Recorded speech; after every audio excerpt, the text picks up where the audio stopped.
Sunganga Yesu papa batela bomoto na ngai Nzambe ngai na bungate batela kontima na ngai Yesu ngai na pengwa te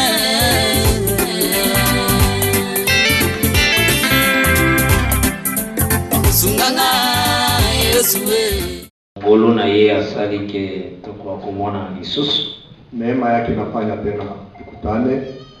Yesu ya pesi biso pema, Yesu ambaye anatupatia pumzi asali ke tobona na lokumu izonge pana ye nafanya tena neema tukutane, utukufu urudi kwake. bomona ni ya elongo ya libota na Nzambe sala kaisengo makasi Kuonana na watoto wa Mungu inafanya furaha kubwa. si tutano bomona ni Mingi tena mkaonana mama isalaka vraiment isengo ya bana Nzambe inafanya furaha ya watoto wa Mungu. Olenge moko pe na nina presenter bino sœur na bino aussi Namuna moya natafuta kunonesha dada wenu pia moko ya basanto ya eglise ya Chopo na Kisangani moya watakatifu kumoja ya Kisangani ayawa na Isiro anakuja hapa kilelo nafika tu leo asalaka na CICR anatumika ku msalaba nyekunda azana misala na bango bakosala iko na kazi ambayo atatenda ngambo ya bamisala na bango kungambo ya makazi yao mais asepeli koya kokominia ensemble na basantu lakini alipenda kukutana pamoja na watakatifu. o eloko eleki monene ezande parole Kitu ambaye kubwa ndani ya maisha yetu ni neno. mutakomi lelo malukia ya kokominie ayoka Mtu anafika leo tu anafurahi kukutana. mais parfois mtu msu azali kaka wa maye kokominie te Saa zingine mtu mwingine yuko hapa apende kukia kukutana iko tu hapa hivi. mais atikali ndako parfois sala pelo kote Saa zingine anabaki nyumba lakini afanye kitu kimoja. ya wana bosenga sio pasia telema Taomba na dada pasi asimame. amen wana Ndio pale yali ufandi mbao unaikaa mbio dada. madame Tabin Iko bibi yake akaka papa Tabe. bana na ye kombo na ye frère Tabin Bwana yake jina yake kaka Tabe. aza mama ya bana Iko mama ya watoto. oyo baboti elongo na ndeko Tabin Anazala pamoja na baba mama Tabe. aza dans la foi Iko ndani ya imani. bazali ko persévérer vraiment la foi en Christ Wanadumu ndani ya imani. ma kolo apambola so pasi Mungu abariki dada pasi. vraiment zamba pambola moko na moko Tena Mungu ambariki kila moja. na yebike tozali kosolola makambo ya kitoko pona lokumu na Yesu Kristo Tunajua ya kwamba tunaongea juu ya maneno mzuri juu ya utukufu ya Bwana Yesu parce Kristo. que motei zande Jésus Christ Juu mhubiri ni Yesu Kristo. yenda zali motei na biso ya solo Ye ambaye mhubiri yetu wa kweli. yango tozotanga le premier jour à création Tasoma siku ya kwanza ya kuumba. tozotanga premier jour na deuxième jour Tunasoma siku ya kwanza na siku ya pili. ndenge tozotambola petit à petit tokoya kokota mena na deuxième jour Hizi tunatembea, tutaenda polepole mpaka tutaingia siku ya pili. totelemi pour le respect Tunasimama juu ya et heshima nous lisons au nom du Seigneur Jésus-Christ. na tunasoma kwa jina la Yesu Kristo. Au commencement, Dieu créa le ciel et la terre. Mwanzo Mungu aliumba mbingu na dunia. La terre était informe et vide. Bulongo haikukuwa na giza, ilikuwa wazi. Il y avait des ténèbres à la surface de l'abîme Ilikuwa na giza kuzimu, et l'Esprit de Dieu se mouvait au-dessus des eaux. na roho ya Bwana ilikuwa inatembea juu ya bahari. Dieu dit que la lumière soit Mungu akasema acha nuru iwe, et la lumière fut. na nuru ikawa. Dieu vit que la lumière était bonne Mungu aliona nuru ilikuwa mzuri. et Dieu sépara la lumière d'avec les ténèbres. Mungu alikabula nuru na giza. Dieu appela la lumière jour Mungu akaita nuru et il siku, appela les ténèbres nuit. akaita giza usiku. Ainsi, il y eut un soir Ndio vile ilikuwa na jioni et moja, il y eut un matin. ikakuwa na asubuhi moja, Ce fut le premier jour. ikafanya siku ya kwanza. Dieu dit qu'il y ait une étendue dans les eaux, entre les eaux, Mungu akasema ikuwe na uwazi kati ya maji, et qu'elle sépare les eaux d'avec les eaux. ikabule mai tena na maji. Et Dieu fit l'étendue, Na Mungu akafanya kipande wa et maji, il sépara les eaux qui sont au-dessous de l'étendue akakabula maji, ingine ikapanda juu d'avec les eaux qui sont au-dessus de l'étendue. na maji zingine zikabaki chini, Et cela fit ainsi. na ilifanyika hivyo. Dieu appela l'étendue ciel. Bwana akaita kipande mbingu, Ainsi, il y eut un soir na hivyo ilikuwa na jioni moja, et il y eut un matin. na ikakuwa na asubuhi Ce moja, fut le second jour. ikakuwa siku ya pili. Que le Seigneur ajoute ses bénédictions, ses lectures. Acha Bwana aiongeze baraka kwa hiyo maandiko.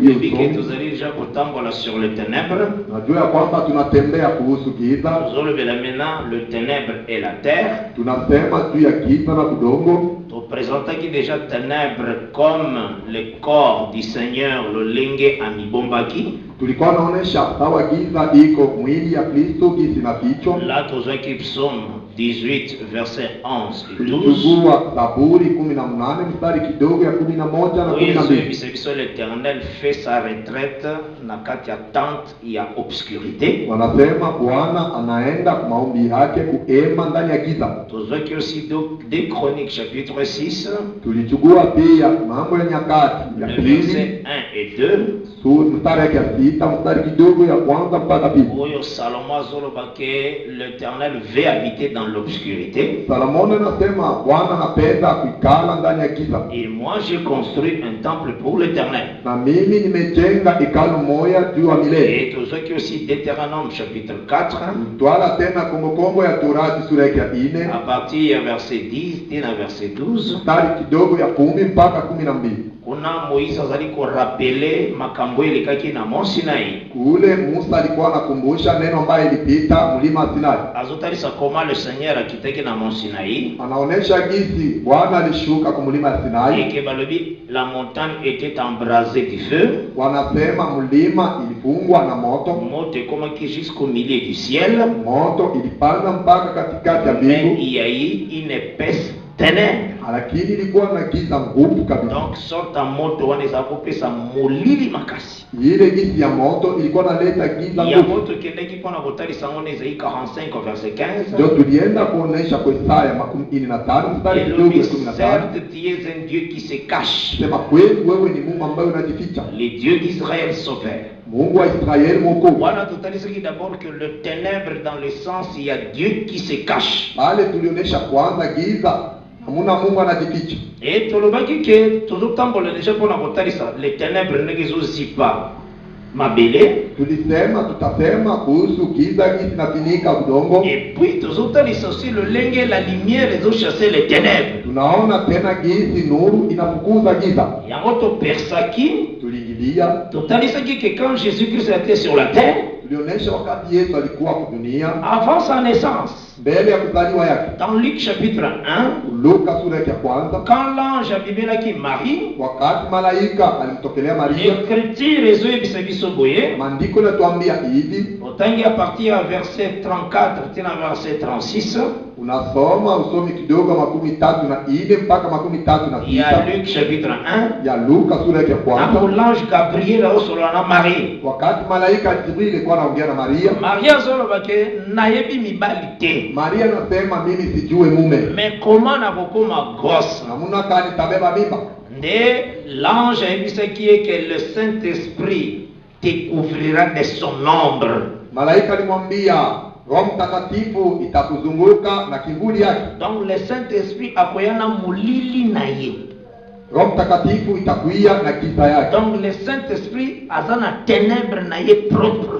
Roho Mtakatifu iko na giza yake pekee. Donc d'une façon ya koyeba ko cacher la richesse de Dieu, Kuna namna ya kuficha upato ya Mungu afin que Israël a comprendre te. juu Israeli atambue. Une question qu'on voit en esprit à battre. Swali mwana pasha pia kwa mawazo ya watu. Mais pourquoi le Seigneur esengeli a bombama? Juu ya nini Bwana alipenda kujificha? La réponse est allée dans Romains chapitre 11 verset 11. Jibu iko kwa kitabu ya Warumi mstari ya 11. La chute d'Israël Kumbuka Israeli est la richesse pour le monde. ni kupato juu ya dunia. Donc il fallait que Israël abete libaku à comprendre les messités. Inabidi Israeli akwazike juu asimjue Masia. Pour que la richesse ait un ngamba na biso. Juu kupato ikuye ngambo yetu. Yango to bandaki ko citer comment les autres ont reçu la richesse. Donc tulisema kitu gani wengine walipata hiyo pato? Tolobaki boye. Tulisema hivi. Si les frères de Joseph bareniaki Joseph te ke batekaki Joseph te, Kama wandugu yake wa Yusufu hawangemkatala wangemjisha, Asnat alinga komona Joseph te po abala ye. Asnat angemuona Yusufu juu Po amuoe. Joseph abala Asnat. Juu Yusufu amuoe Asnat.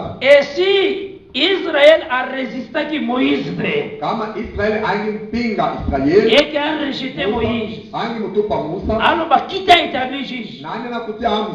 Mbele Sephora amona Moïse te. Kama Sephora angemuona Musa, Et si la reine Vachi kama huyu mke Vashi, aboyaki appel ya roi Cyrus te, kama angekatala kuitwa ya mbele mfalme, Esther akota palais royal te. kama Esther angeingia kunyumba Donc la désobéissance ya Vachi kukosa kuheshimu ya Vashi ezalaki une richesse pour Esther. ilikuwa upato juu ya Esther. Et c'est pourquoi bazolo baboye que Ndio maana wanasema la chute d'Israël kumbuka Israeli est la richesse pour le monde. iko upato juu ya dunia. Donc voilà pourquoi le Seigneur esengelaki ayaza la kobomba. Unaona maana ilibidi Bwana akuye kujificha. Yango ezalaki déjà annoncé que Dieu habitera dans les ténèbres. Ilitemewa Mungu atakaa ndani ya giza. Là déjà totambolaki na yango déjà. Pale tushatembea nayo. Alors toavanzaki mpona kotalisa ténèbre oyo ezalaki likolo ya Sinaï. Tuliendelea juu ya kuonesha giza ilikuwa mlima Sinai. Parce que selon Genèse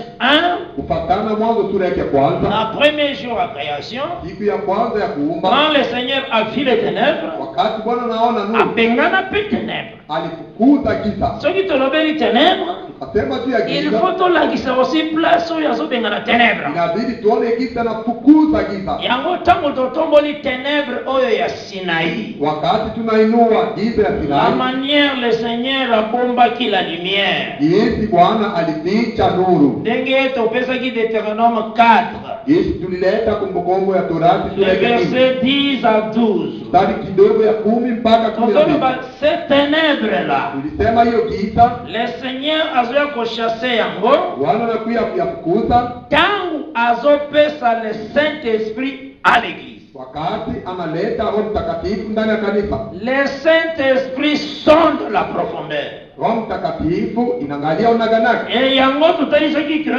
Ndio tulionyesha au moment où le Saint-Esprit ezoya, wakati Roho Mtakatifu inakuja, ezoya pour expliquer des choses oyo ezalaki cachées. inakuya kutafsiri yale ilikuwa siri. Yango tosionaki la fois passée Tulitembea siku na ilipita Jean 16. Yohane 16. Ndenge Jésus alobaki, Hivi Yesu j'ai alisema, encore beaucoup de choses à vous dire. nina maneno wengi ya kunisemea, Mais vous ne pouvez pas les porter maintenant. lakini hamwezi kuyabeba sasa. Mais quand le consolateur viendra, Wakati mfariji atakuja, l'esprit de la vérité, Roho ya ukweli il vous conduira dans toute la vérité. atanongoza kukweli yote, Il prendra ce qui est à moi atatwala yale ko ndani yangu et il vous l'annoncera. na atanwambia. Donc place on a dit tous alaki. Ile mahali ndio tulikuwa Vous côté ça que le Saint-Esprit, tulikuwa naonesha Roho tangu Mtakatifu yango est dans l'église, wakati nakuya et kukanisa, kozwa oyo ekomama pona Jésus. atatwala yale naandikwa ndani ya Yesu. Oyo ekomama pona Jésus zani. Ile naandikwa juu ya Yesu ni nini? La loi, les psaumes et les prophètes. Sheria, Zaburi na manabii. Donc le Saint-Esprit ekokende kozwa tabernacle Roho Mtakatifu tena kuchukua et hema, bandi koexplike yango po pesa sens nango. itaanza kutafsiri hema juu ya kuleta Le maana. Saint-Esprit ekozwa mouvement ya Jephthé, Roho Mtakatifu itatwaa kutingizika Yesu ya la Yehuda Juge 11, Kuwamzi et 11, bandi koexplike yango. inaanza kuyatafsiri. Le Saint-Esprit ekozwa macampement Roho Mtakatifu inapaswa et kutoa bandi makao, koexplike yango. inaanza kuyatafsiri. Parce que toutes ces choses, c'est le Saint-Esprit qui avait donné ça. Juu maneno yote hii ni Roho Mtakatifu ambaye alileta. Parce qu'un bon professeur, Mwalimu mzuri devoir oyo ya pesi, il faut avoir une solution nango. Donc apesi ni technique. mashindano ambayo analeta inabidi Ifanya yeye na peke yake solution na na. inabidi yeye peke yake na jibu. En tout cas, soza na solution nango te c'est que ça ya été. Kama ana jibu sema sio yake. Lolenge moko tosoro maboye. Hii tunasema hivi. Si l'esprit de Dieu n'a pas sa livre à Lévitique. Kama Roho Mtakatifu ndio ileta kitabu ya Et Ulipi. le même esprit de Dieu tout ça nango lelo. Na Roho Mtakatifu mmoja tuko nao. Il faut être capable ya kuexpliquer loko ya pesa. Inabidi akuwe na uwezo ya kutafsiri yale alileta. Parce que ça yenda pesa. Yeye ambaye alileta. il faut la facilité à quoi expliquer. inabidi akuwe na upole ya kutafsiri. Parce que za matière ya pesa. Juu ni vitu ambayo alileta. Awe kotali sango nenga classe kiango. Anapasha kuonyesha gizi alipanga. Et yango totali saki que l'esprit tant que il faut sonder la profondeur. Ndio tulisema wakati wewe inaenda kuangalia il faut expliquer ces choses. Ilikuwa inatafsiri maneno. Et ça sera directement lié na circoncision du cœur. Na inambatana na kutahiriwa ya roho. Parce que au moment où il y a l'explication ya parole na yete, wakati tafsiri ya neno ya kuja, nos cœurs est comme la terre aussi. Moyo yetu iko sawa udongo. Mitema na biso eza lokola aussi mabele. Iko sawa udongo. Bose rappelez na Matthieu 13. Mkumbuke Mathayo 13. Le Seigneur azolobela sur le semeur qui était sorti. Bwana anasema juu ya mpandaji ambaye toka. Anabi semence moko ekweyaki le long du chemin. Anasema mbegu moja ilianguka kwa semence moko ekweyi esika ya mabanga. Mbegu zingine ilianguka basi ya mawe. Semence musu ekweyi esika ya basende. Esika mabanga basende bibi. Basi ya miiba. Semence musu ekweyi na mabila malamu. Lakini mbegu zingine ilianguka mahali mzuri. L'explication de Jésus. Tafsiri ya Yesu. Azotalisa mabele wana comme 4 sortes de cœur. Anaonesha ile bulogo ile sawa namuna ile ya roho. Donc mitema eza aussi mabele. Maro ni udongo. Metangu mitema na nezu parole de l'esprit te. Wakati roho ayapokea neno ya roho. C'est que mitema wana pe ezipami na ténèbres. Ile roho imezunguka na giza. Maintenant ténèbres ezipami mena na mitema we eza ya batu. Giza ambaye inafinika moyo wa watu. Eza en réalité le péché. Iko giza ya dhambi. La vie du monde. Maisha ya dunia. Mais le Seigneur achasaka yango. Lakini Bwana anaikuzaga. Bwana a délivré les enfants d'Abraham. Tu aokoe watoto wa Ibrahim. Yango tunatanga 2 Corinthiens 4. Ndio tunasoma Wakorintho wa pili. Au verset 6. Mstari kidogo ya 6. 2 Corinthiens 4 verset 6. Wakorintho ya pili sura yake ya 4 mstari kidogo ya 6. Nous lisons au nom du Seigneur Jésus-Christ. Tunasoma kwa jina la Yesu Kristo.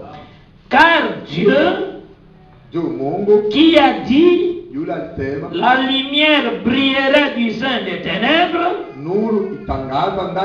a fait briller la lumière dans nos cœurs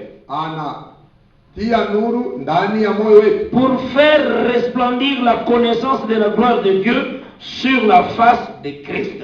Nuru ionekane uso ya Kristo. Bazi aussi terre isipomaki na molili wana na premier jour. Wanachukua udongo ambaye ilikana na giza siku ya kwanza. Ba presentango aussi comme mitema ya batu nyonso d'abord. Wanaionesha sawa roho ya watu wote. Metango batu nyonso baza na molili. Wakati watu wote iko ndani ya giza. Oya Nzambe le Seigneur a déclaré que la lumière soit. Wale ya Bwana atasema acha nuru iwe. Akongengisa la lumière dans le cœur. Atawasha nuru ndani ya roho. Yango tolobelaki sur le cœur de chair na cœur de pierre. Ndio tulisema juu ya moyo ya mwili na roho ya mawe. Le cœur de pierre. Roho ya mawe. Eza mitema oyo eza na incrédulité. Iko moyo mgumu. Oyo ezui conversion te. Ile ibadilike. Mais le cœur de chair. Lakini roho ya mnoko. Eza le cœur converti. Iko roho ambayo imegeuka. Nde yango ekomamaki que Dieu répandra son esprit sur toute chair. Ndio Bwana alisema atamwanga roho yake kumwili yote. Donc c'est ça d'abord la première étape utopesaki. Ile ndio kipande ya kwanza tulileta. Mais nous avancer aussi. Tunaendelea tena. Pour qu'enfin que tu touché Ésaïe chapitre 8. Tukamate Isaya sura yake ya 8. Dans Ésaïe 8. Isaya sura yake ya 8. Ésaïe chapitre 8. Isaya sura ya 8. Nous lisons au nom de notre Seigneur Jésus-Christ. Kwa jina la Yesu Kristo. À partir du verset 23. Mstari kidogo wa 23. Ezolo baboye. Wanasema hivyo. Mais les ténèbres ne régneront pas toujours. Lakini giza haiwezi kudumu kila siku. Sur la terre où il y a maintenant des angoisses. Juu ya bulongo wapi matatizo iko. Si les temps passés ont couvert d'opprobre, kama wakati ilipita ilifungwa na haya, le pays des Zabulon et le pays de Nephtali, muji wa Zabulon na muji ya les Nephtali, temps à venir couvriront de gloire. masiku ijayo itavaa utukufu. La contrée voisine de la mer, Ngambo ya bahari, au-delà du Jourdain, pita Yordani, le territoire des gentils. muji ya wapanyevu. Maintenant, tu y es dans verset 1 ya Isaïe 9. Tunakuja sasa ku mstari kidogo ya Isaya. Le peuple qui marchait dans les ténèbres Kizazi ambayo iko natembea ndani ya Isa voit une grande lumière. wanaona nuru kubwa. Sur ceux qui habitaient le pays de l'ombre de la mort, Wale ambayo walikuwa naikala kumuji ya watu, une lumière resplendit. nuru moja ikawangaza. Alors, toujours le prophète Isaïe Tunaona hapa nabii Isaya a prophétisé anatabiri sur les ténèbres. juu ya giza. Alors, les ténèbres ne régneront pas toujours. Anasema giza haiwezi kudumu. Et Isengeli va déclarer une lumière enfin que ténèbres est disparaître. Inabidi watabiri juu ya nuru moja juu giza ipotee. Maintenant, Isengeli to va expliquer. Inabidi sasa tutafsirie. Ces ténèbres sont pendant quand? Ile giza inaanza Et puis ces ténèbres eza au juste né. na ile giza ni nini? Et le faut que Inabidi ujue hivi, quand le Seigneur a salaki Adam, wakati Mungu alimuumba Adam, ataki Adam na gloire, alimuumba Adamu na utukufu, ataki Adam na lumière, alimtia Adamu kunuru, ataki Adam na jour. alimtia Adamu kusiku, Maibisaki Adam boy. alimwambia Adamu Le jour oyo kolia, siku ambayo utakula mbuma ya nzete ya boyebi malamu pe mabe, mbegu ya miti kujua mzuri na mbaya, mukolo wana okokufa. ile siku utakufa. Nazokutisa parenthèse moko wana. Na ingiza nafungua na Il funga, faut yeba que l'arbre wana ezalaki arbre. inabidi ujue ile miti kwanza ilikuwa Parce que Adam était physique. juu Adamu alikuwa na mwili. La Bible déclare les ténèbres vient avant, les terrestres vient avant, Biblia inasema ya mdogo na kuya mbele, les terrestres vient avant, ya bulongo na kuya mbele, les spirituels après. lakini ya kiroho inakuya nyuma. Donc Zamba bandaka d'abord na Adam terrestre, Mungu anataka kwanza na Adamu ya après kiroho, ye na Adam céleste. kisha nakuya na Adamu ya mbinguni. Donc tango azali kolobela likolo ya Adam ya liboso, Wakati anasema juu ya Adamu wa mwanzo, azolakisa ye des choses terrestres. anamuonesha pia maneno ya kimwili. Donc tango azali kolobeleki biloko nyonso kolia, Wakati alimwambia vitu vyote utakula, mais oyo yokolia te. lakini hiyo siku Effectivement, alakisaki biloko okolia eza nde biloko. na kweli walisema chakula ambayo unakula ni Donc eza chakula. nde bambuma Iko ndio mambele ya nzete ya matiti, mti, mayani. alakisaki biloko spirituel te kolia spirituellement te. Hakumwambia vitu ya kiroho atakula roho. Mais alakisaki biloko vraiment. Alimuonesha kabisa chakula. Mais a interdire ye nzete moko. Akamkataza tumiti moja. Babengi yango nzete ya bososoli mabe na malamu. Banaita mti ya kujua mabaya na mzuri. Balobi yango te nzete ya malamu na mabe. Hawakusema miti ya mzuri na mubaya. Babengi yango te arbre de bien et de mal. Hawakuita miti ya mzuri Balobi na mbaya. l'arbre de connaissance Wanasema kwanza miti ya ya kujua bien na mal. ya mzuri na mbaya. Eza différence ko lobi l'arbre à bien na mal. Inapishana wakati nasema mti ya mzuri na Tango mbaya. lobi l'arbre à connaissance Wakati nasema mti ya ya bien mbaya na mal, ya mzuri na c'est mbaya. différent na l'arbre à bien na mal. Inapishana kusema mti ya mzuri Donc na tango mbaya. lobi l'arbre ya connaissance Wakati nasema mti ya ya bien mbaya, na mal, mzuri na mbaya, olobi na terme mosusu l'arbre à discernement unatafuta sema kumsema mwingine Ya miti bien. ya fahamu ya mzuri na mal. na mabaya. Donc soko consommer arbre wana Ukakula hii mti ekoyede yo na kati ya jardin d'Eden okende koluka eloko eza bien koleka. itakutafuta, C'est ça, itakutuma, ikutume ndani ya bustani utafute yale yango kuzuri komona zaidi. ke tango aliaki yango nzamba ye ko rapidité a sécuriser arbre de vie. Wakati aliyakula Mungu akashuka na kuya mbio juu ya kufunga hiyo mti. Nde nzambe alobi tango mutu deja ale Ndio Mungu anasema sawa, mtu alobi ke anakula, lokola ale l'arbre wana anasema kitu anakula hiyo mti. esili ayebi eloko eza kitoko koleka na jardin oyo. Anajua maneno kwa mzuri na En mzuri. tout cas kokende koluka li arbre à vie. Ataenda kukula Pour mti ya mzuri. protéger maintenant arbre à vie. Tulinde sasa mti ya Donc mzuri. c'est que c'était l'arbre de discernement. Ilikuwa ndio mti ya ufahamu. Eza l'arbre ya bien na mal te. Haiko mti ya Mais mabaya na l'arbre mzuri. ya connaissance. Iko ndio miti ya Ya kufahamu. bien mzuri na mali. na mubaya. C'est ça. Topi. Donc na sens msusu l'arbre discernement. Kumsemu mwingine mti ya fahamu. C'est ça cet arbre là. Tokule mti. Donc en réalité ils allaient vraiment arbre. Na ukweli ilikuwa kabisa Parce que Nzambe juu Mungu soki alobi likambo akomisi eloko yo valeur ezui valeur Nzambe. Mungu akafikisha kitu na faida, ile kitu inapata faida. Osolanda unanisoma eloko ekozala ngo mai simple kitu inapasha kuwa mai makokomisa mai wana anapasha fikisha valeur na lolenge oyo alingi inakuwa ya faida kitu anapenda. Dieu est illimité. Mungu hawezi kumtilia mpaka. Ozwi neti ndakisa ebende ya eren motaku. Unachukua sawa saba. Alobi na Moïse salango na forme ya serpent d'airain. Anasema fanya nyoka ya shaba. Ebende wana ti lelo ezalaka. Ile chuma mpaka leo iko. Eren basalaka ngona o babengaka alliage, donc mariage. Shaba wanafanyaka nayo vitu ya kukutanisha. Donc mariage ya deux métaux. Bato basala chimie bayebi. Chuma mbili.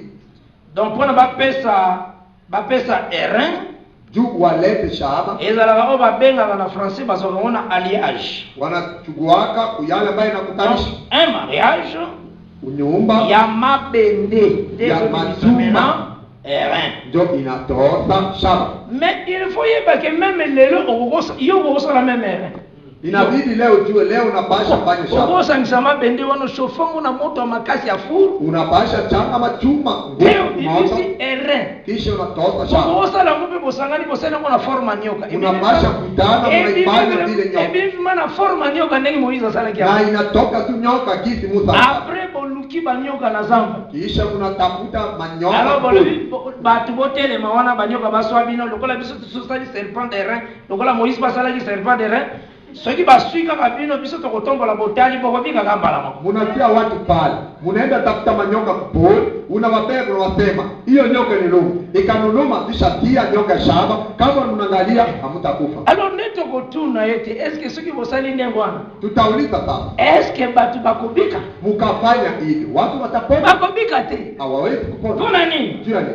Ponzamba tie maloba na yete likole bendewa. Tu Mungu akutia msemo yake jele tu. Ezala ke bende kokeni ne bende Moïse atombola ka. Isawa tu na chuma mbali. Eloko la nzamba pesa ki yango pouvoir moko. Jinsi Mungu alileta mamlaka moja. Ça il faut ça la pouvoir. Ndio ilikuwa inatumika na ile mamlaka. Tozwinda kisana lera Jacob. Tunachukua mfano wakati ya Yakobo. Tango kendeki na nda kwa Laban. Wakati alienda kwa nyumba ya Laban.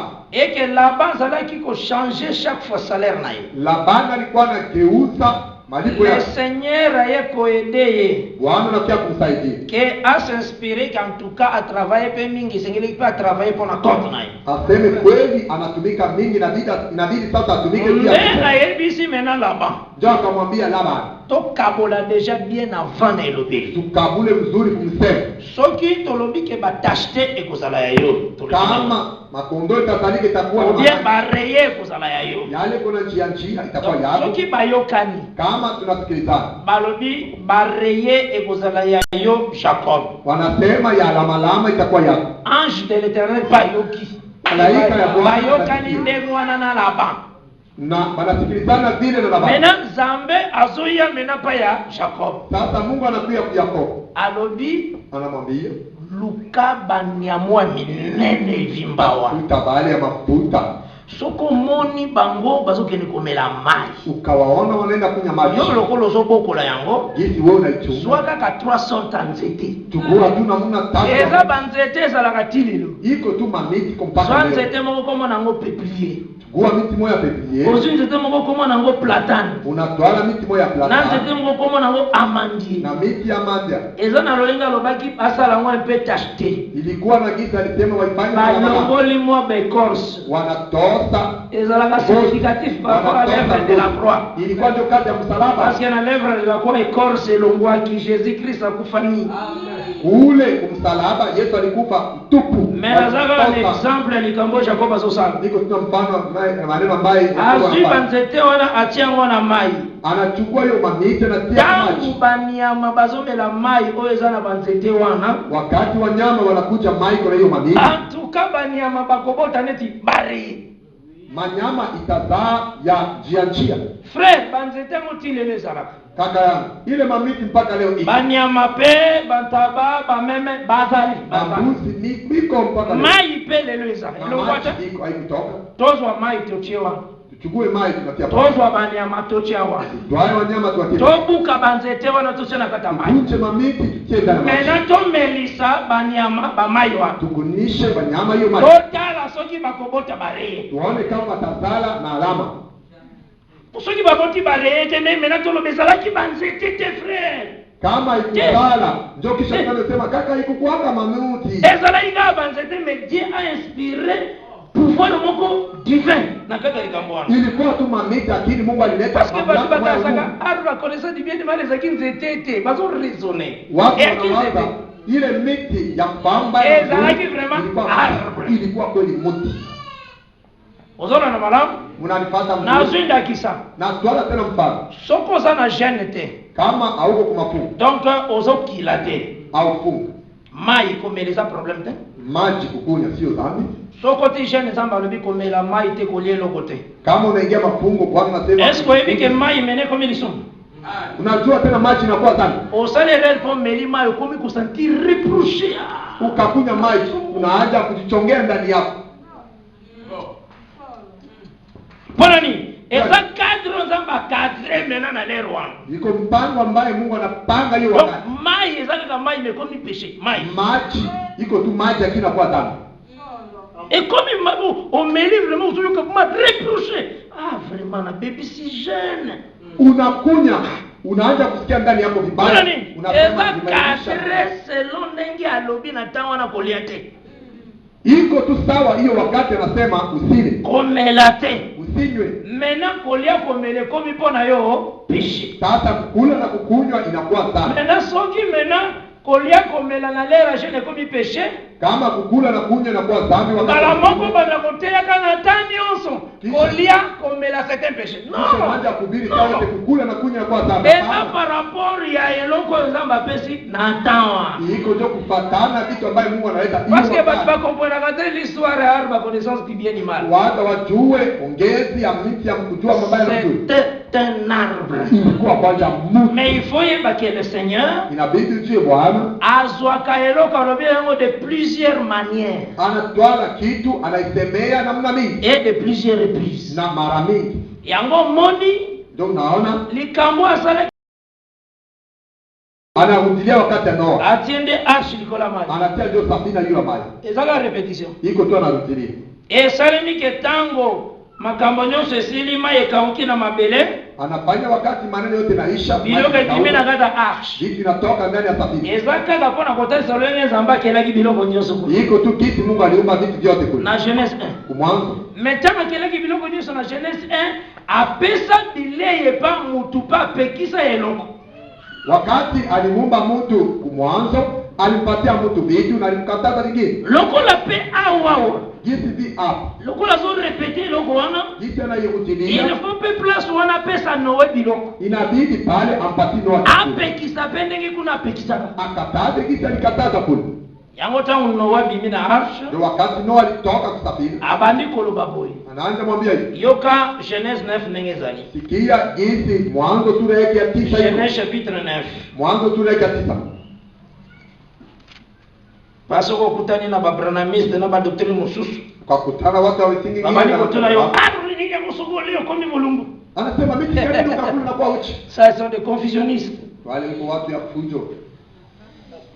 À partir du verset 1, Dieu bénit Noé. Mungu akambariki Noa et ses fils, na watoto wake, et leur dit, akawaambia, soyez féconds, multipliez-vous kweli et remplissez la terre. jaze dunia. Et sa bénédiction ya pesa ki Adam. Iko baraka ambayo mpatia Adam.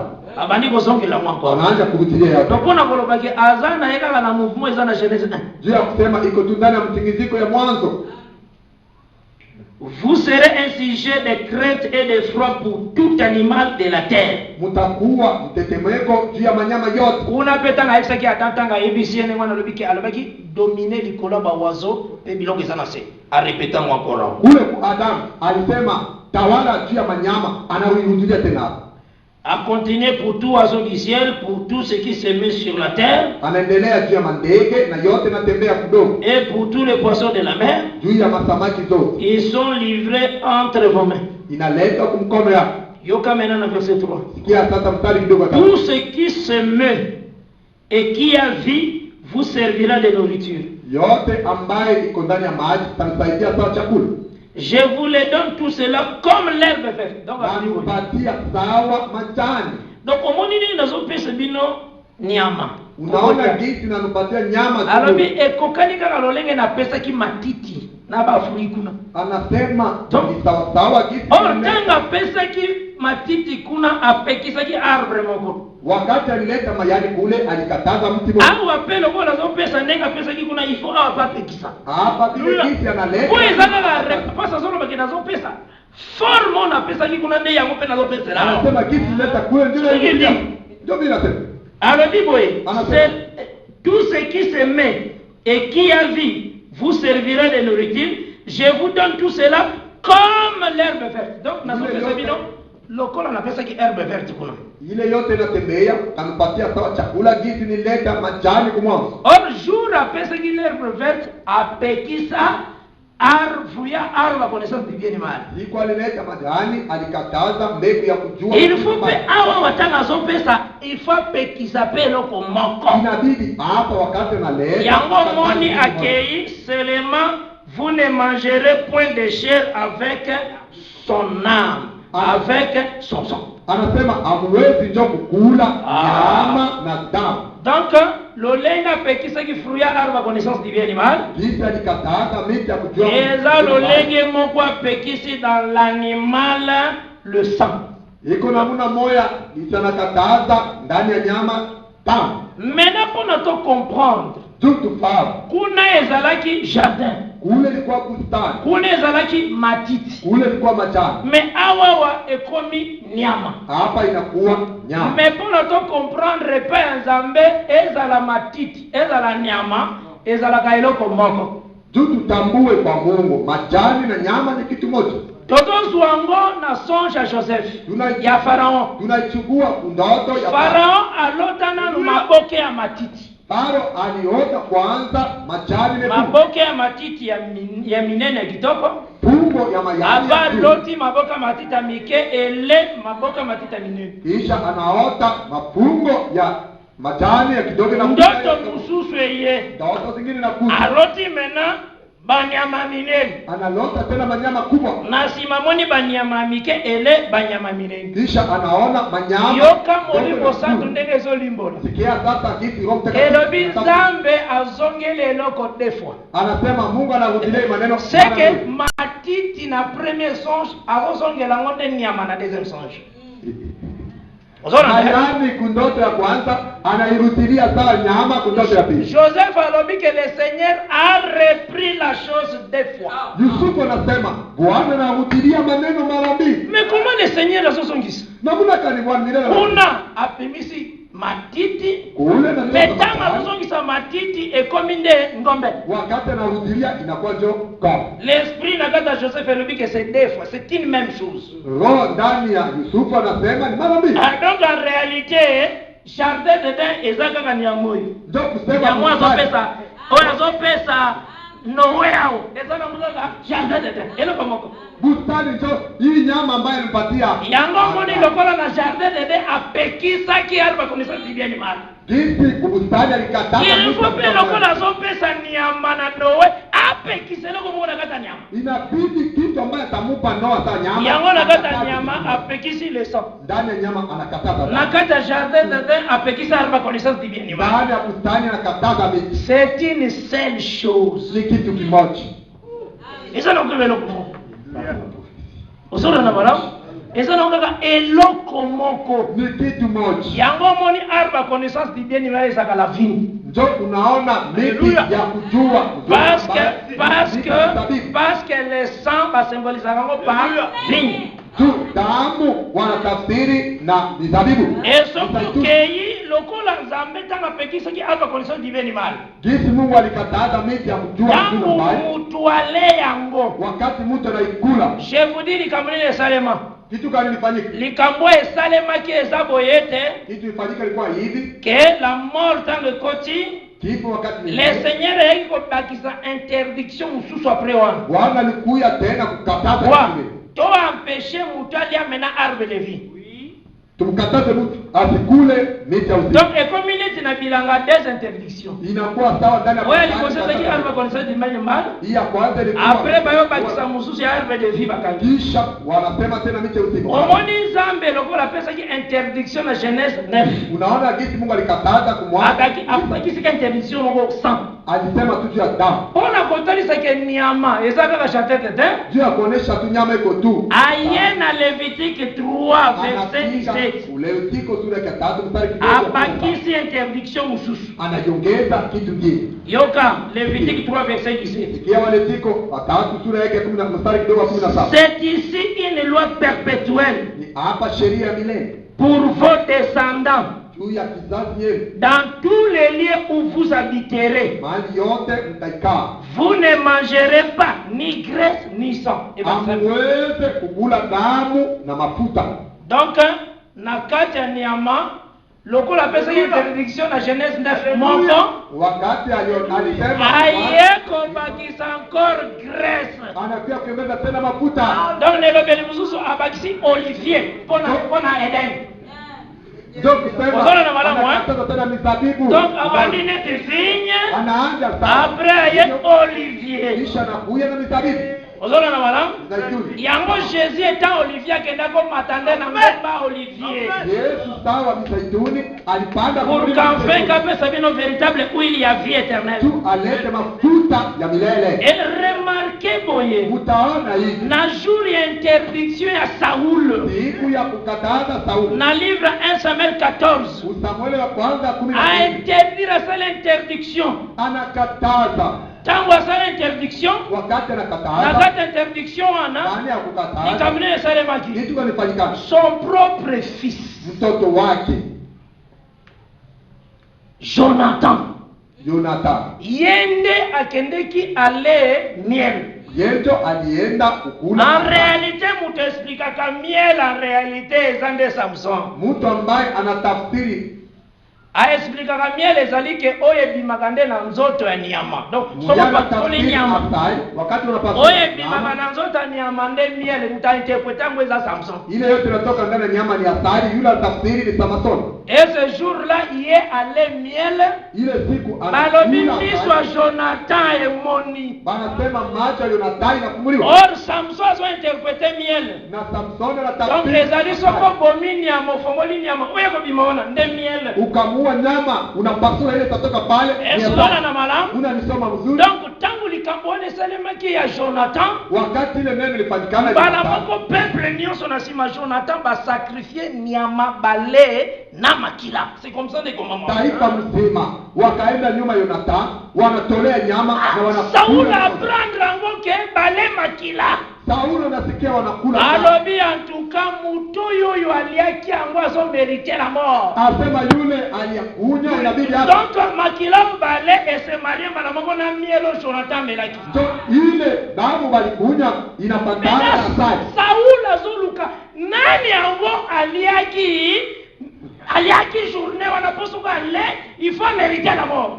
Saulo anatafuta nani alikula ile siku. Maintenant tango azoluka liwa yeka na ndaku na ye propre. Ifo inapia tu kunyumba yake. C'est son propre image nele. Ni picha yake ambayo alikula. Et c'est pourquoi Adam mangeait. Adamu Et alikula. Adam méritait la mort. Na Adamu inabidi ape. Saul maintenant lobi boye. Saulo anasema hivi. Omoni lokola bolele sang. Jinsi mnakula damu. Kuna jeune ngolebo sang ozo mériter la mort. Jinsi mnakunya damu kuna. Mais boya awa bokolia la chair et le sang ekozala liwate. Akili mkuja hapa mtakula Na 1 Samuel 14 balia le sang 2 fois. Samuel ya kwanza 14 walikula damu mara mbili. Donc alobi tango balia le sang avant c'est la mort. Wakati walikula walikunya damu ilikuwa. Mais tango bazolia le sang après ce n'est pas la mort. Kisha wanakunya damu nyuma kifo haiko. Ozona na mwana moi. Tunalipata mzuri. Donc les gens la sang. Iko tu damu. Mais sang et avant c'est la mort. Lakini damu ya mbele. Mais sang et après ce n'est pas la mort. Lakini damu ya nyuma hakuna. Et c'est ce que Saoul a lobaki. Ndio Sauli alisema. Remarquez Saoul a solo baboy. Muone Sauli anasema hivi. Na 1 Samuel 14. Samueli ya kwanza 14. Tozotanga yango. Tunaisoma. Parce que ces choses, il faut qu'on y ait bien. Inabidi maneno mwijue vizuri. On vit à partir, il y a verset. À partir même, il y a verset 24, on note en gros. Unaanza kusoma mstari kidogo makumi na nne. Dit même le verset 40, on note en gros. Mstari kidogo makumi nne. Yoka maintenant ningi lobi. Sikia sasa gisi nasema. Ngai maintenant nakotanga directement à partir verset 32. Mimi nitasoma tu mara moja mstari kidogo ya makumi tatu na mbili. Et il se jeta sur les butin. Na wakangukia miti ya vita. Il prit des brebis, Wakachukua wanyama, des bœufs wang'ombe, et des veaux, et il égorgea sur la terre, wakachuna, et il la mangea avec le sang. wakaikula na damu. Wana peuple ele makila. Pale taifa inakula damu. Donc bale makila jour interdiction. Wanakula damu siku ya kukataziwa. On les rapporta à Saoul. Wakaenda kumwambia Sauli. Et l'on dit, Wakasema, voici les peuples pêchent contre l'Éternel taifa wanafanya dhambi mbele ya milele en mangeant avec le sang. na kukula pamoja na Saoul dit, Sauli akasema, vous commettez une infidélité. munapunja kweli. Roulez à l'instant vers moi une grande pierre. Mukuje na jiwe moja juu yangu. Donc peuple nyonso lokola ele makila Taifa mzima gisi wanakula ele damu. koloba bobominde ngairwa. Ndio kusema munaniua ndio mimi mfanye. En réalité, ce que vous avez fait à manger de sang, Ile yote munafanya juu ya kula vous damu. roulez sur moi la pierre. Munanitupia ndio chini. Donc en réalité, peuple nyonso se sont essayés pour Saoul encore, qui allait makila ont mérité la mort. Ndio kusema taifa inaonyesha Sauli yeye peke inabidi afe. Yoka maintenant verset 34. Ona sasa mstari. Puis il ajouta, Akaongeza, répandez-vous parmi les peuples. musafarikane ndani ya mataifa. Et dites à chacun de m'amener son bœuf et sa brebis. Mwambie kila mtu akina ng'ombe wala kondoo. Et de l'égorger ici. Na waichune hapo. Vous mangerez ensuite. Mutakula kisha. Et vous ne pécherez point contre l'Éternel. Amwezi tena kufanya dhambi. En mangeant avec le sang. Na kukunya pamoja na damu. Et pendant la nuit. Na usiku. Chacun parmi les peuples amena son bœuf. Kila mtu ndani ya taifa na à la main. Afin de l'égorger sur la pierre. Saoul bâtit un autel à l'Éternel. C'est le premier autel qu'il bâtit à l'Éternel. Donc Saoul a commis sacrificateur. Saoul dit, descendons cette nuit après les Philistins. Pillons-les jusqu'à la lumière du matin. Donc Elie Koloba, sacrifice mususu ba sacrifice kesa ki sacrifice à coucher à soleil. Et puis alors dit que sacrifice ya mieux ba sacrifier. Loko les a couché à soleil ba koki kolia na bango na makile ko za lisumu te. Mais tant balia ki makila na tongo en réalité. C'était rouler la pierre sur moi. Yango Ézéchiel 18 verset 1 sur le babouille. Vous ne direz plus ces proverbes. Nos pères ont mangé les raisins. Et les dents des enfants sont agacées. Pourquoi que nos pères ont mangé la mangue? Les pères ont mangé les raisins. Donc les pères ont mangé les fruits à vigne.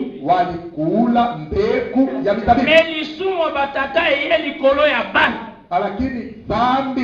C'est ce que Ézéchiel 18 dit. Les pères ont mangé les raisins. Et les dents des enfants sont agacées. Déjà si Malobag sait que les pères ont mangé les raisins, c'est les raisins. C'est les raisins. Ézéchiel 18 l'a répété au verset. Mais le péché du père est du colo yaban. Yango moni aussi Ézéchiel 14 et c'est répété. ndio unaona Ezekiel 14 inarudia. yango moni na Israel ezalaki boye. Unaona Israeli ilikuwa hivi. Soko makila rekezo bomba vi. Damu kweli na picha. Mais soko le makila tu dois mourir. Ukakula damu unakufa.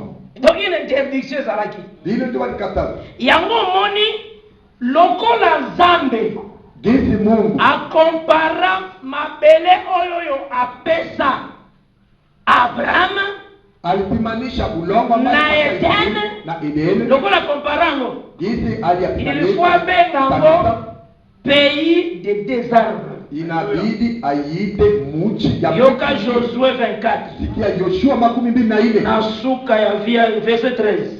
Mstari kidogo 13. La terre que le Seigneur a donnée à Abraham. Ulongo ambaye Bwana alipatia Ibrahim. Verset 13. Mstari kidogo 13. Je vous donne un pays que vous n'aviez point cultivé. Nilipatia mji ambaye amkulima. Des villes que vous n'aviez point bâties. Mji ambaye Et amkujenga. que vous habitez. Lakini munekaa.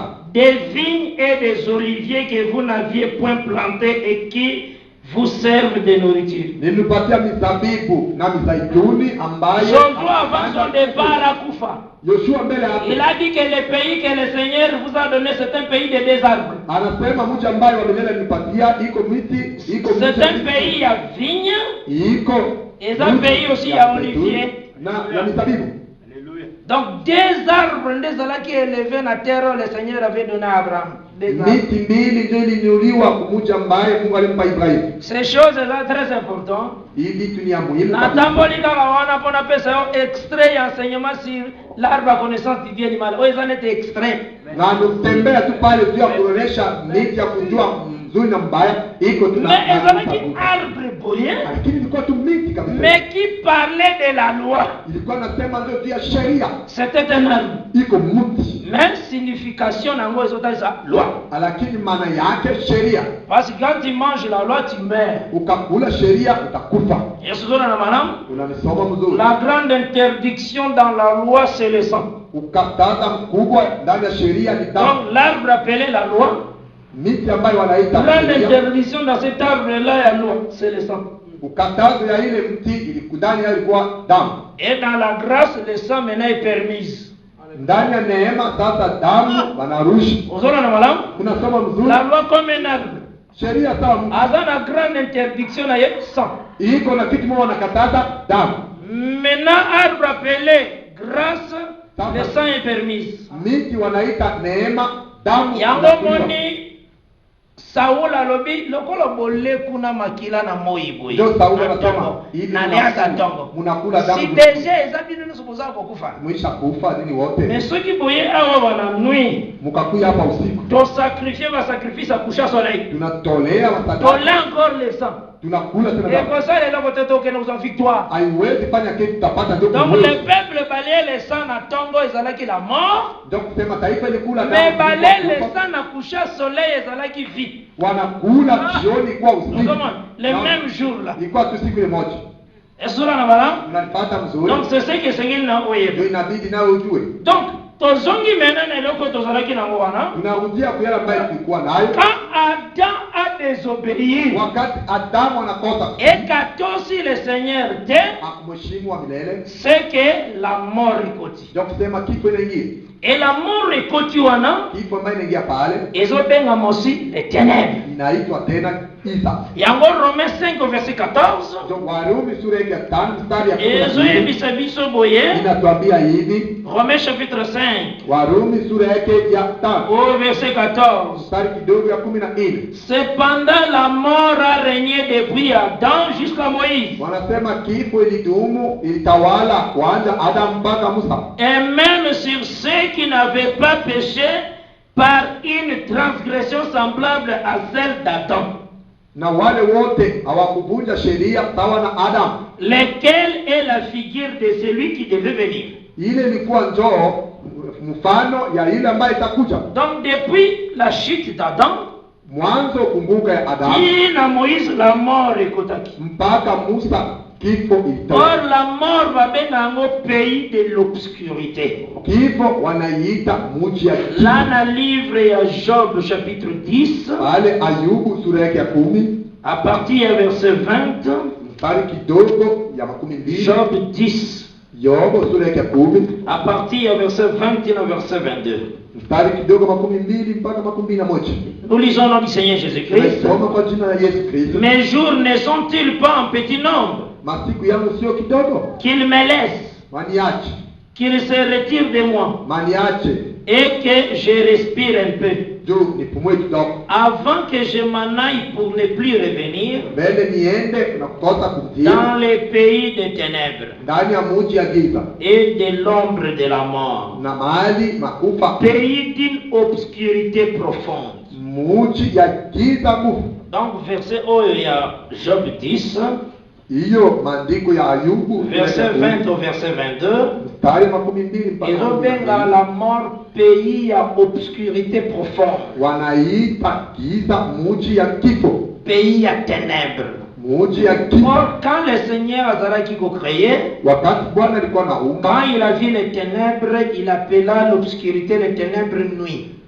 alikuwa anaumba, aliita giza usiku. Donc en réalité, la mort est côté depuis la chute d'Adam. Kwa kweli kifo ambayo inaingia waja na Adamu Ils ont ténèbres, mon bimba. ni giza mzima. Ténèbres, ils appelaient la mort. Giza ambayo inaitwa Mais le Bélémoussou, la nuit. msemo ingine Donc, usiku. Kobanda Adam. Kwanza Adamu Ti Moïse, tant que ba Moïse. mpaka Musa. Wakati wanasema Musa, Moïse, tant que ba Moïse, ti na croix. Musa wakati wanasema paiko mpaka msalaba. Ezakana Moïse wabenga ka Moïse temps. Kuna Musa ambaye wanaita wakati. Donc ti na Moïse la mort a régné. Mpaka Musa kifo Donc ilitawala. le batanyon sowana ezalai kaka obscurité. Kusema wakati yote ile wakati yote. Yango moni Esaïe 21 lobi. Ndio Isaya 21 nasema. Sentinelle, que dit-il de la nuit? Samu unasema nini ya usiku? Esaïe 21. Isaya 21. Elobi boye. Wanasema hivi. Na verset 12. Mstari ya Na bani même na 11 na 12. naanza hata 11 mpaka 12. Oracle c'est Douma. Misemo juu ya Duma. On m'écrit de Seir. Na Bazokanga partir à Seir. Sentinelle, Samu que dit-il de la nuit? unasema nini juu ya usiku? Sentinelle, Samu que dit-il de la nuit? unasema nini juu ya usiku? En réalité, le Seigneur a tiré un prophète comme des sentinelles. Ukweli Bwana anatia wanabii sawa. Ce qui Ézéchiel a établi comme sentinelle. Alimwambia Ezekieli na kutia sawa sawa. Cela veut dire tous les prophètes bazali na temps ya nuit. Ndio kusema wanabii mzima walikuwa wakati usiku. Par rapport ya nuit au ezali chute d'Adam. Kufatana na usiku ambayo imekumbuka C'est Adamu. pourquoi tchaki bango ba surveiller ce temps ya nuit. Ndio aliwatia juu wa Mais kesho. tant nyonso nuit wana bazaka na message moko ya munene koloba. Ile wakati ya usiku iko tu na ujumbe moja kusema. Ezake tongo ezoya.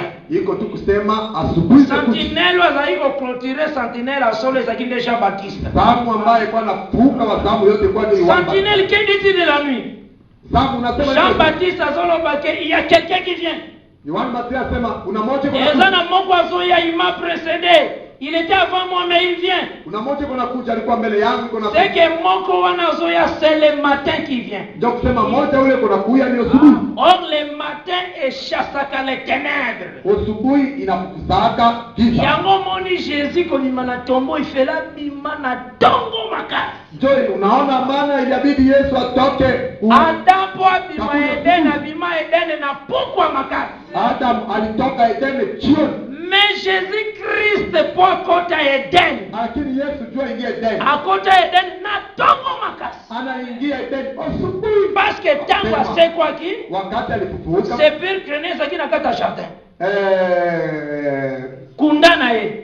Kaburi yake na kata jardin. ilikuwa ndani ya bustani. Tango asekwi Wakati anafufuka Maria kutani naye. Maria anakutana naye. Na Israel. Israeli. Mutu na mutu bazala ko discerner ko distinguer na teni naye. Kila mtu walikuwa wanamtambua na vazi yake. Soki mutu asa vierge sakosa na lamba ba vierge. Kama mtu iko bikira watamwona vazi yake. Okomi déflorer de au baby okolata elamba ya ba prostituée ou bien ba oyo ba baby. Kama usojua wanaume utavala nguo wa makahaba. Rappelez-vous de Tamar alataki elamba ya prostituée. Mkumbuke Tamara alivala vazi ya makahaba. Aye baki na teni. walimjua na mavazi. Baveuve aussi bazaka na bilamba na bango. Mke anakutisha bwana iko na Donc nguo. Israël bazako discerner bato na bilamba. Israeli walikuwa wanajua watu na Soki mavazi. bapose Jésus Christ tango akotaki na kunda. Wakati wakakuswali Yesu wakati Bakundaki ye ndenge bakundaka na coutume juive. walimsika kiti wanasikaka. C'est que coutume juive bazalaki kolinga babandi.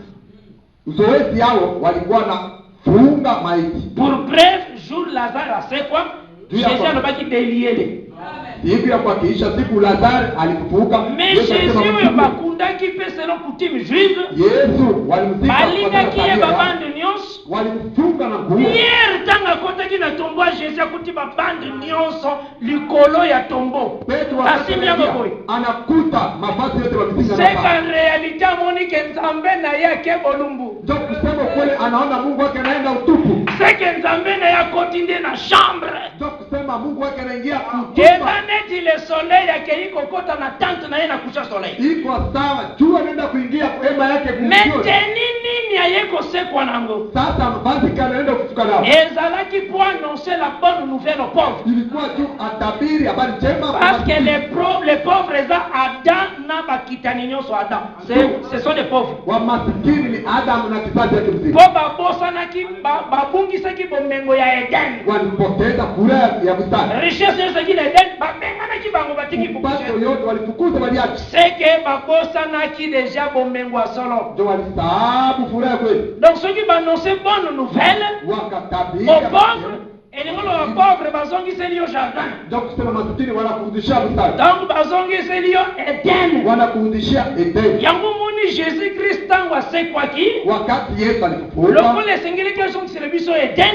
Inabidi aturudishie. Esengeli asekwa na teni ya jardinier. Inabidi akufute na vazi Tango Marie atalie.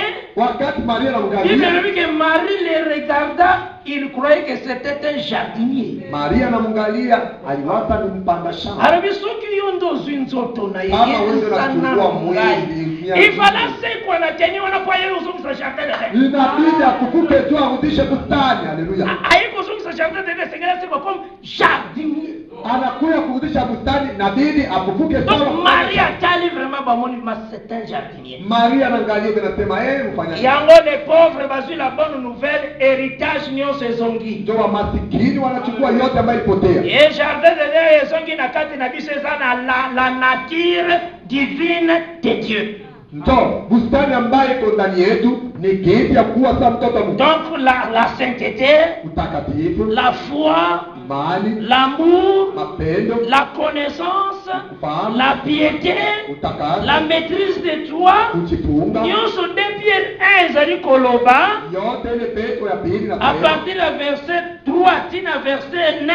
mstari kidogo tatu mpaka Richesse nyonso na divinité de Dieu. ile pato yote ya Mungu. C'est ça le jardin d'Eden bazongisi biso. So ile bustani wanaturudishia. Et c'est pourquoi mutayeba kenzamba bazongisi biso déjà na autorité otobungisaka. Ndio inabidi mtu ajue Mungu anaturudishia mamlaka ambayo tulipewa. Okoki komitungisa te parce que nzamba azongisi déjà autorité. Hauwezi kufadhaika juu Mungu anakurudishia mamlaka. Et ennemi ayebi ke oza déjà na autorité. Na adui anajua uko na mamlaka. Il faut pour exercer pouvoir le Seigneur apesi yo. Inabidi utumikie mamlaka Bwana. Otalisa solo ke naza mwana mokonzi. Uoneshe kweli kwa mtoto mfano. Et que faut bayeba nganje naza mwana mokonzi. Inabidi baniwe kwa mtoto Maloba mfano. nanga il faut changer makambo au nom de Jésus. Msemo yangu inabidi ibadilishe. Tango zali kotelema na losambo ba malade ezokima. Wakati unasimama kwa maombi, magonjwa. Tango zali kotelema na losambo ba situation ezobongwa. Wakati unaingia kwa maombi, Bona nini bazongiseli yo pouvoir oyo obungisaki. juu ya nini tu anakurudishia mamlaka Que ulipotea. le Seigneur apambola bino richement. Bwana mbariki kabisa.